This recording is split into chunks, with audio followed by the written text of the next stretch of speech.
জয় গৌর জয় নিতাই। আজ 8ই শ্রাবণ 1433 ও 25শে জুলাই 2026 শনিবার শয়ন একাদশী। এই শয়ন একাদশীর দিনে আমি শ্রী চৈতন্য চরিতামৃত পাঠ করছি। আজ আমি পাঠ করছি শ্রী চৈতন্য চরিতামৃতের মধ্যলীলা দ্বিতীয় খণ্ড ষষ্ঠদশ পরিচ্ছেদ শ্রী চৈতন্য মহাপ্রভুর বৃন্দাবন যাওয়ার প্রচেষ্টার শ্লোক 11 থেকে 28।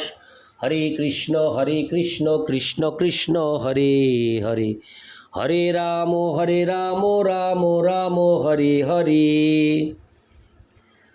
শ্লোক 11। যদ্যপি স্বতন্ত্র প্রভু নহে নিবারণ, ভক্ত ইচ্ছা বিনা প্রভু না করে গমন। শ্লোকার্থ: যদিও শ্রী চৈতন্য মহাপ্রভু সম্পূর্ণ স্বতন্ত্র এবং কেউ তাকে নিবারণ করতে পারে না, তবুও তিনি ভক্তের ইচ্ছা ব্যতীত গমন করেন না। ইতি শ্লোক 11। শ্লোক 12। তৃতীয় বৎসরে সব গৌড়ের ভক্তগণ, নীলাচলে চলিতে সবার হইল মন।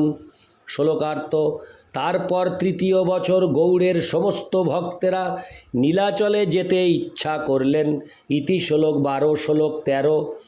সবে মেলি গেলা অদ্বৈত আচার্যের পাশে, প্রভু দেখিতে আচার্য চলিলা উল্লাসে। শ্লোকার্থ: তারা সকলে মিলে অদ্বৈত আচার্যের কাছে গেলেন এবং অদ্বৈত আচার্য পরম উল্লাসে শ্রী চৈতন্য মহাপ্রভুকে দর্শন করতে চললেন। ইতি শ্লোক 13। শ্লোক 14 থেকে 15। যদ্যপি প্রভুর আজ্ঞায় গৌড়েতে রহিতে, নিত্যানন্দ প্রভুকে প্রেম ভক্তি প্রকাশিতে, তথাপি চলিলা মহাপ্রভুরে দেখিতে, নিত্যানন্দের প্রেম চেষ্টা কে পারে বুঝিতে।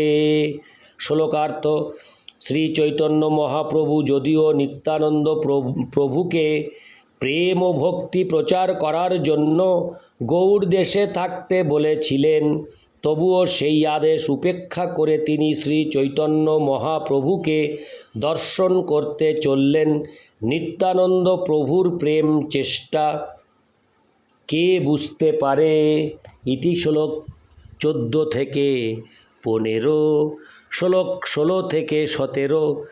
আচার্যরত্ন বিদ্যানিধি শ্রীবাস রামাই, বাসুদেব মুরারি গোবিন্দাদি তিন ভাই, রাঘব পণ্ডিত নিজ ঝালি সাজাঙ্গা, কুলীন গ্রামবাসী চলে পট্টডোরি লঙ্গা।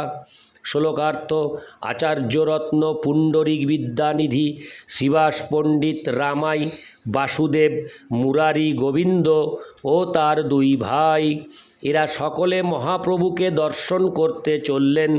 রাঘব পণ্ডিত তার ঝালি সাজিয়ে চললেন, আর কুলীন গ্রামবাসীরা পট্টডোরি নিয়ে চললেন। ইতি শ্লোক 16 থেকে 17।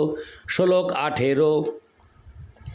খণ্ডবাসী নরহরি শ্রী রঘুনন্দন, সর্বভক্ত চলে তার কে করে গণন। শ্লোকার্থ: খণ্ড গ্রামের অধিবাসী নরহরি সরকার, শ্রী রঘুনন্দন এবং অন্য বহু ভক্ত চললেন, তাদের গণনা কে করতে পারেন? ইতি শ্লোক 18। শ্লোক 19।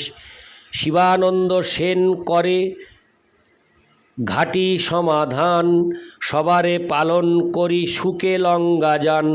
শ্লোকার্থ: শিবানন্দ সেন, যিনি ছিলেন সেই যাত্রী দলের নেতা, নির্দিষ্ট পথ ও নদী ঘাটের যাত্রীদের প্রদেয় কর প্রদান করে যথাযথভাবে সকলের তত্ত্বাবধান করে সুখে তাদের নিয়ে যেতে লাগলেন।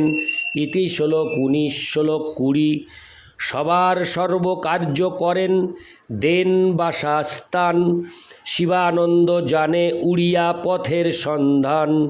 শ্লোকার্থ: সমস্ত ভক্তদের যার যা প্রয়োজন তা তিনি সমাধান করতেন, সকলের থাকবার ব্যবস্থা করতেন এবং তিনি জগন্নাথ পুরী যাওয়ার পথ ভালোভাবে চিনতেন। ইতি শ্লোক 20। শ্লোক 21। সে বৎসর প্রভু দেখিতে সব ঠাকুরানী, চলিলা আচার্য সঙ্গে অচ্যুত জননী। শ্লোকার্থ সেই বছর সমস্ত ভক্তদের গৃহিণীরাও শ্রী চৈতন্য মহাপ্রভুকে দর্শন করতে যাচ্ছিল। হরে কৃষ্ণ। অচ্যুতানন্দের জননী সীতা দেবী অদ্বৈত আচার্যের সঙ্গে যাচ্ছিলেন। ইতি শ্লোক 21। শ্লোক 22। শিবাস পণ্ডিত সঙ্গে চলিলা মালিনী, শিবানন্দ সঙ্গে চলে তাহারও গৃহিণী। শ্লোকার্থ শিবাস পণ্ডিতের সঙ্গে মালিনী দেবী যাচ্ছিলেন এবং শিবানন্দ সেনের সঙ্গে তার গৃহিণী যাচ্ছিলেন। ইতি শ্লোক 22। শ্লোক 23। শিবানন্দের বালক নাম চৈতন্য দাস, দেহ চলিয়াছে প্রভুরে দেখিতে উল্লাস। শ্লোকার্থ শিবানন্দ সেনের পুত্র চৈতন্য দাসও মহা আনন্দে তাদের সঙ্গে শ্রী চৈতন্য মহাপ্রভুকে দর্শন করতে চলেছে। ইতি শ্লোক 23। শ্লোক 24। আচার্যরত্ন সঙ্গে চলে তাহার গৃহিণী, তাহার প্রেমের কথা কহিতে না জানি।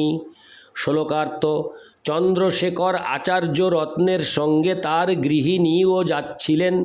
শ্রী চৈতন্য মহাপ্রভুর প্রতি তার প্রেমের মহিমা ভাষায় বর্ণনা করা যায় না। ইতি শ্লোক 24। শ্লোক 25। সব ঠাকুরানী মহাপ্রভুকে ভিক্ষা দিতে, প্রভুর নানা প্রিয় দ্রব্য নীল ঘর হইতে। শ্লোকার্থ সমস্ত ভক্ত পত্নীরা শ্রী চৈতন্য মহাপ্রভুকে বিভিন্ন প্রকার খাদ্যদ্রব্য নিবেদন করার জন্য তার প্রিয় সমস্ত দ্রব্য ঘর থেকে নিয়ে যাচ্ছিলেন। ইতি শ্লোক 25। শ্লোক 26 থেকে 27। শিবানন্দ সেন করে সব সমাধান, ঘাটিয়াল প্রবোধি দেন সবারে বাসা স্থান, ভক্ক দিয়া করেন সবার সর্বত্র পালনে, পরম আনন্দে যান প্রভুর দর্শনে। শ্লোকার্থ শিবানন্দ সেন সকলের সমস্ত প্রয়োজন সমাধান করছিলেন, পথে কর আদায়কারীদের প্রবোধ দিয়ে শান্ত করছিলেন, সকলের বাসস্থানের ব্যবস্থা করছিলেন এবং সকলের খাবার ব্যবস্থা করছিলেন। এইভাবে সর্বতোভাবে সকলকে পালন করে তিনি পরম আনন্দে শ্রী চৈতন্য মহাপ্রভুকে দর্শন করতে যাচ্ছিলেন। ইতি শ্লোক 26 থেকে 27। শ্লোক 28। রেমুনায় আসিয়া কইল গোপীনাথ দর্শন, আচার্য করিল তাহা কীর্তন নর্তন। শ্লোকার্থ রেমুনায় এসে তারা গোপীনাথ দর্শন করলেন এবং অদ্বৈত আচার্য সেখানে কীর্তন ও নৃত্য করলেন। ইতি শ্লোক 28। হরে কৃষ্ণ কৃষ্ণ কৃষ্ণ হরে হরে, হরে রাম রাম রাম হরে হরে। হরে কৃষ্ণ।